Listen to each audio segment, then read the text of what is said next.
রাষ্ট্রদ্রোহ এবং আইনজীবী সাইফুল ইসলাম আলিফ হত্যার ঘটনায় করা দুই মামলায় সনাতনী জাগরণ জোটের সাবেক মুখপাত্র চিন্ময় দাসকে জেল গেটে জিজ্ঞাসাবাদের নির্দেশ দিয়েছেন আদালত। রোববার Chittagong metropolitan magistrate S M. Alauddin এই আদেশ দেন। আলিফ হত্যা মামলার আইনজীবী ও সহকারী public prosecutor advocate Mohammad Raihanul Wajed Chowdhury তথ্য নিশ্চিত করেছেন। তিনি বলেন, সিএমপির কোতোয়ালি থানায় দায়েরকৃত রাষ্ট্রদ্রোহ মামলা ও আদালত প্রাঙ্গণে হামলা ভাঙচুর, পুলিশের কাজে বাধা, এই দুই মামলা তদন্ত কর্মকর্তার আসামিকে জেল গেটে জিজ্ঞাসাবাদের জন্য আবেদন করেন। শুনানি শেষে আদালত একদিন জেল গেটে জিজ্ঞাসাবাদের নির্দেশ দেন।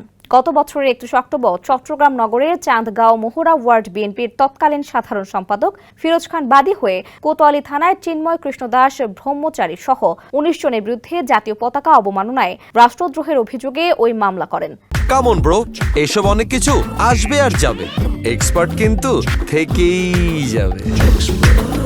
পরে এই মামলায় চিন্ময় কৃষ্ণকে 25 নভেম্বর ঢাকা থেকে গ্রেপ্তার করা হয়।